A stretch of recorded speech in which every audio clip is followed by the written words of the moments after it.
Assalamualaikum warahmatullahi wabarakatuh.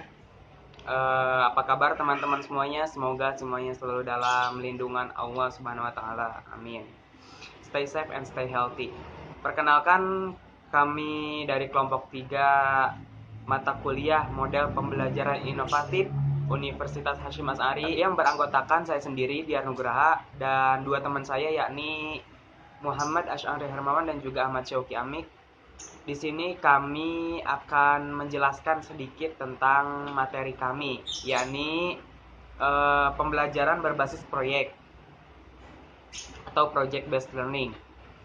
Nah, di sini saya selaku penyaji pertama akan menjelaskan sedikit tentang istilah dan pengertian sendiri apa itu pembelajaran berbasis proyek. Langsung saja, istilah pembelajaran berbasis proyek yaitu dalam bahasa Indonesia, istilah itu sendiri diambil dari kata bahasa Inggris, yakni project based learning. Langsung saja ke pengertiannya.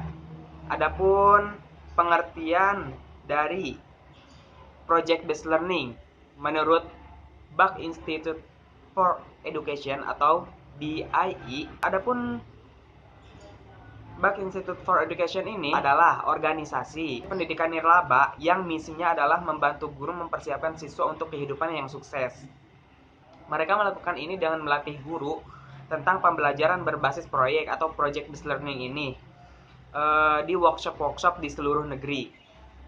Nah, Buck Institute for Education menyebutkan bahwa project based learning adalah model pembelajaran yang melibatkan peserta didik dalam kegiatan pemecahan masalah dan memberi peluang bekerja secara otonom mengkonstruksi belajar mereka sendiri, dan puncaknya menghasilkan produk karya siswa bernilai dan realistik. Jadi menurut Buck Institute for Education, pembelajaran berbasis proyek yaitu suatu model kegiatan di kelas yang berbeda dengan model-model lainnya dengan biasanya, yakni project based learning menuntut siswa atau mahasiswanya mengkonstruksi belajar mereka sendiri. Seperti itu. Oke, lanjut. Adapun menurut Yahya Mukhlis dan kawan-kawan 2010, project based learning merupakan model pembelajaran yang memberikan kesempatan pada guru untuk mengelola pembelajaran di kelas dengan melibatkan kerja proyek. Jadi menurut Yahya Mukhlis dan kawan-kawan, project based learning yaitu suatu pembelajaran yang melibatkan kerja proyek atau langsung ke praktek seperti itu. Adapun menurut Purnama Yudi 2007 menyebutkan project based learning merupakan sebuah model pembelajaran yang tepat untuk memenuhi kebutuhan, di mana peserta didik dilibatkan langsung dalam memecahkan permasalahan yang ditugaskan, mengizinkan para peserta didik untuk aktif membangun dan mengatur pembelajarannya, dan dapat menjadikan peserta didik yang realistis.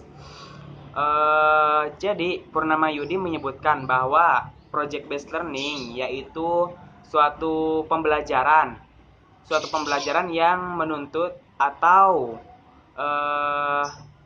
mengizinkan siswanya untuk berpartisipasi dalam suatu pembelajaran tersebut.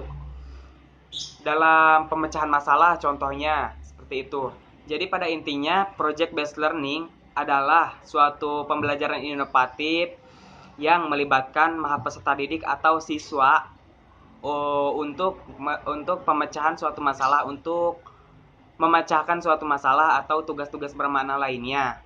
Juga memberi peluang peserta didik untuk bekerja secara mandiri untuk mengkonstruksi belajar mereka sendiri, dan puncaknya menghasilkan produk karya peserta didik yang bernilai dan realistik. Baik, untuk selanjutnya yaitu rasiologis penerapan pembelajaran berbasis proyek. Menurut Anata dalam Susanti 2008 menyebutkan beberapa kelebihan dalam project based learning. Yang pertama yaitu meningkatkan motivasi. Kita tahu sendiri kalau mengerjakan suatu tugas kalau bersama-sama kan jadi kita itu jadi lebih termotivasi atau lebih semangat itu. Yang kedua yaitu meningkatkan kemampuan pemecahan masalah. Jadi dalam sebuah mengerjakan sebuah tugas, kalau dikerjakan bersama jadi lebih ringan itu. Yang ketiga yaitu meningkatkan kolaborasi. Namanya juga gitu berkelompok, jadi meningkatkan kolaborasi antar teman kita. Yang keempat yaitu meningkatkan keterampilan mengelola sumber. Adapun juga kekurangannya dari pembelajaran berbasis project ini. Yang pertama yaitu kondisi kelas agak sulit dikontrol atau dikendalikan ya karena terlalu banyak orang yang ngumpul gitu, ngomong satu kelompok gitu, jadi sulit untuk mengendalikan suasana atau ya rame gitu. Yang kedua yaitu memerlukan waktu yang lebih banyak untuk mencapai hasil yang maksimal. Nah, karena kita berkelompok jadi banyak kepala gitu untuk membuat idenya, jadi membutuhkan waktu yang lama. Terus selanjutnya yaitu karakteristik pembelajaran berbasis proyek. Nah, project based learning memiliki karakteristik yang membedakan dengan model pembelajaran yang lain. Yang pertama yaitu ciri-cirinya isi pada project based learning ini difokuskan pada ide-ide siswa. Jadi siswa itu yang fokusnya itu ke siswa, ide-idenya. Yang kedua yaitu kondisi. Maksudnya di sini adalah kondisi untuk mendorong siswa mandiri. Nah, jadi kan fokusnya kepada siswa. Jadi siswanya itu jadi berpikir kreatif sendiri. Yang ketiga yaitu aktivitas, yaitu adalah suatu strategi yang aktif dan menarik, mencari jawaban atas pertanyaan dan memecahkan masalah menggunakan kecakapan. Jadi aktivitas cara kita mengatasi sebuah masalah. Yang keempat yaitu hasil di sini adalah penerapan hasil yang produktif dalam membantu siswa mengembangkan kecakapan belajar dan mengintegrasikan dalam belajar yang sempurna. Adapun komponen-komponen penting yang mendukung pelaksanaan project based learning, yang pertama yaitu isi kurikulum. Kita tahu sendiri sekarang kurikulum yaitu kurikulum Merdeka Belajar. Yang kedua yaitu komponen multimedia ya. Yang ketiga yaitu komponen petunjuk siswa seperti buku gitu ya. Yang keempat yaitu kerjasama. Yang kelima komponen hubungan dengan dunia nyata. Dan yang keenam ya, yaitu kerangka waktu. Dan yang terakhir yaitu penilaian. Assalamualaikum warahmatullahi wabarakatuh. Saya Ahmad Soki Amik.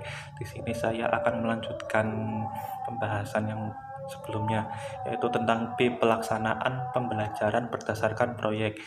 Yang pertama adalah langkah-langkah pembelajaran berdasarkan proyek, yaitu A. Menilai dengan pertanyaan yang esensial. Di sini yang disebut dengan di sini adalah pertanyaan-pertanyaan yang ada di sekitar dunia nyata atau di lingkungan sekitar. Yang B adalah perencanaan dan aturan pengerjaan proyek, yaitu di sini adalah si peserta didik dan pendidik ya, atau siswa atau peserta didik di sini merencanakan atau membuat aturan apa saja yang ingin dibuat dalam proyek tersebut. Yang C adalah membuat jadwal aktivitas. Di sini peserta didik dan pendidik membuat jadwal aktivitasnya. Dan yang selanjutnya D, memonitoring perkembangan proyek peserta didik. Di sini si pendidik bertanggung jawab atas kegiatan peserta apa yang dilakukan peserta didik dalam berkegiatan membuatkan proyek. Dan yang selanjutnya yaitu penilaian hasil kerja peserta didik. Di sini si pendidik yaitu menilai hasil kerja para peserta didik. Dan yang terakhir adalah evaluasi pengalaman belajar peserta didik. Nah, di sini si pendidik yaitu mengevaluasi kegiatan apa saja yang telah dilakukan oleh si peserta didik. Dan yang selanjutnya, Thomas di tahun 2000 berpendapat bahwa PBL itu terdiri dari yang pertama adalah tahap pertama ialah tahapan standar pengantar pembelajaran di mana informasi dan jadwal dibuat. Dan yang B, proses PBL. Yang kedua adalah B, proses PBL ialah tahapan utama pembelajaran yang terdiri dari sejumlah aktivitas berkenaan dengan persiapan dan langkah penting pengerjaan suatu proyek. Dan yang terakhir adalah C, evaluasi. Evaluasi di sini adalah pola ini menunjukkan bentuk aktivitas dalam melaksanakan dalam melakukan penilaian terhadap si peserta didik. Dan yang nomor 2 adalah model penilaian. Salah satu bentuk penilaian dalam project based learning